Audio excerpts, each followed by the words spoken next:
Real estate website says a worker must make $115,000 to afford an average home. Redfin, a popular internet real estate site, says the average home in the U.S. can only be afforded by workers making a salary of $115,000 or more. That's a 15% year-over-year increase and the highest annual income on record to buy a home. Just to put things in perspective, $115,000 is the top 18% of all U.S. individual incomes. The article also goes on to say that rental rates have risen sharply in nearly every major U.S. market.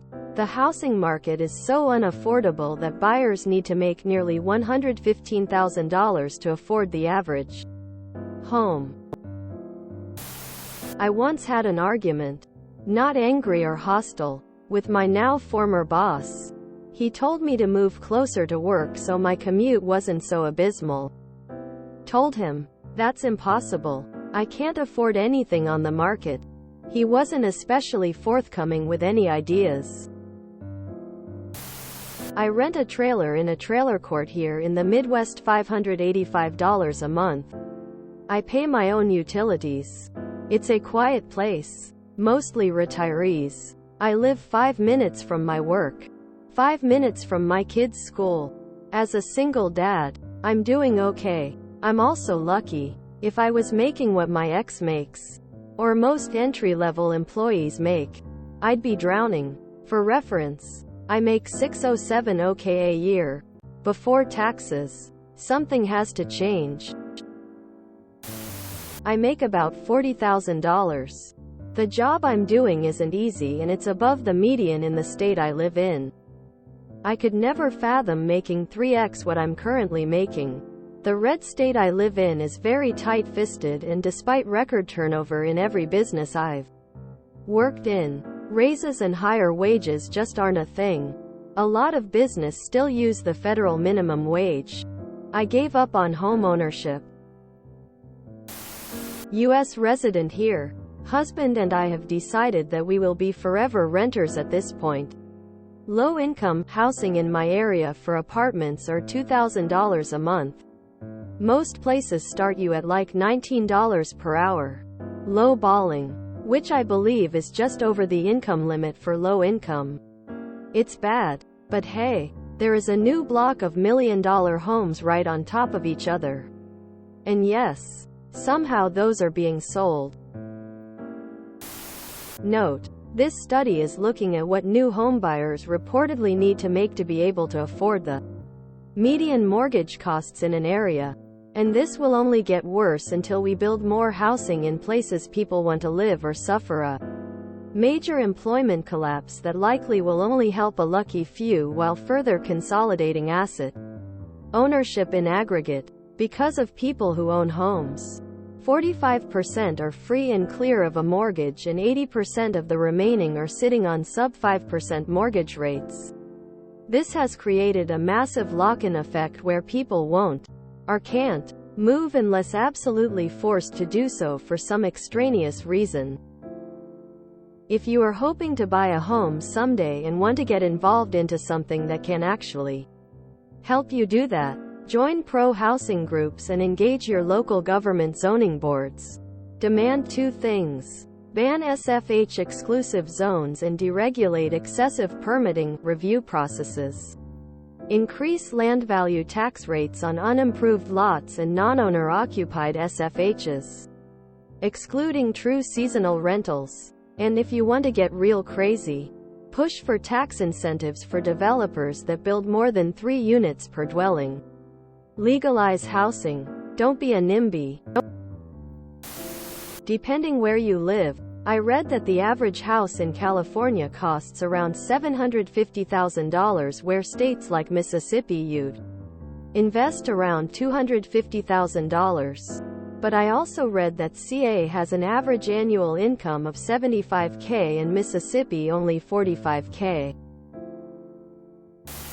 Rethink. Redfin, a popular internet real estate site, says that the average salary workers in average jobs should be making is $115,000 or more. Salaries need to increase and housing prices are slowly correcting. We'll never see 2019 prices again. But home prices are coming down slightly. The biggest problem is the current interest rate for a 30 years fixed. It's at a 23-year high. Once that gets down to 4% or below, you definitely won't need $115,000 a year to buy. I'm sure there will be an argument of couples make more than that combined. Quote, according to the BLS, as of 2022, their stats are updated every May, June to reflect the previous year. The mean salary of all occupations is $61,900. For a couple, that's $123,800, which is just above the amount needed. However, I work with BLS data every day, and it's wildly inaccurate. It assumes 40 hours per week year-round and leaves out self-employed people, e.g., gig workers, as the numbers come from employers. See the notes at the bottom of the link to verify if desired. It also allows data from few locations to affect the overall pay. For instance, a theater and film makeup artist makes well over $100,000 per year according to like 3 states. I closed BLS and don't have the energy to look it up again. A theater and film makeup artist in Minnesota, which has a major theater scene, would likely be like, say what now?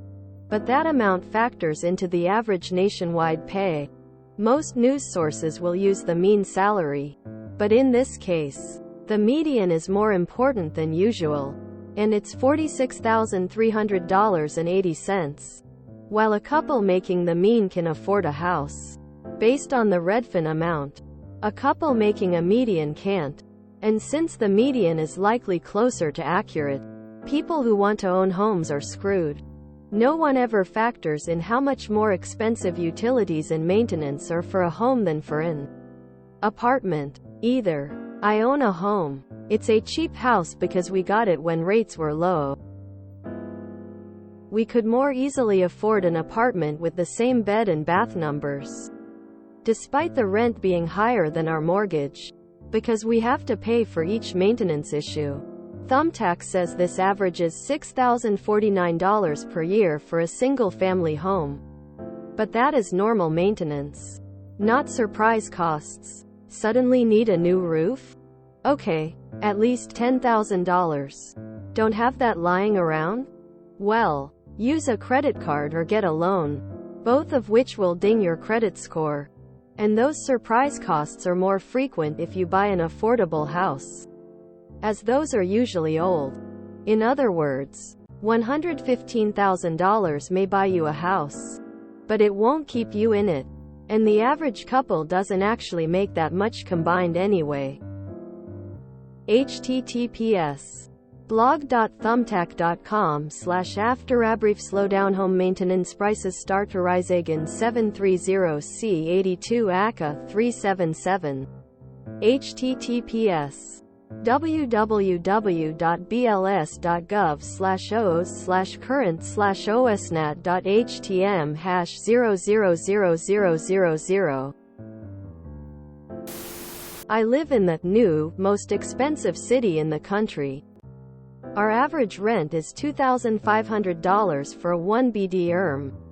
Means you must make $6,250 gross a month to qualify.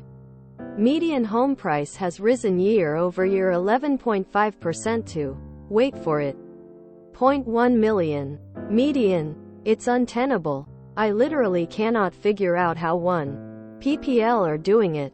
2. How we, family and friends, don't fall into homelessness with one missing paycheck. It's horrible. There is no one I know, except for the owner and upper management in my company, that can afford to buy a home today. We can barely afford a terrible apartment. If that's the case, minimum wage needs to be $40 an hour. I'm sure countrywide $115,000 will afford an average house. But in high cost of living areas like Silicon Valley, Miami Metro, NYC Metro and the like. This income may not even get you a fixer-upper starter home. My boss said the tuition reimbursement at our work of $500 a year was an amazing deal. I told them 4 years state school is like $30K. Needless to say, my boss was baffled. LMAO. So out of touch. $115K after taxes? I mean, the US isn't a place you can average out costs like that, I feel. I mean, I don't make $115K a year and I bought a house. Get ready for the biggest housing market crash of our lifetime. Housing inventory is already starting to build up in hot markets. So it's just a matter of time before dominoes start to fall. Maybe we should start regulating the housing industry to stop corporate property owners from manipulating the market, which there is plenty of evidence that they have been since the '08 housing crash. More than that in SoCal. Try $200K plus. It's just so ridiculous right now. But those houses in SoCal are flying off the market as soon as they're on it. I wonder who's buying. The people making $115K don't live in the places you can buy an average priced home.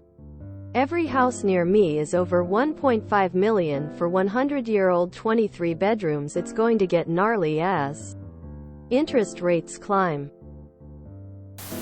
Let's vote for people who will do something about this. If you enjoyed this video, please check out our playlists full of similar content. Epicaricast is like doom scrolling for your ears. Please like, share, and subscribe.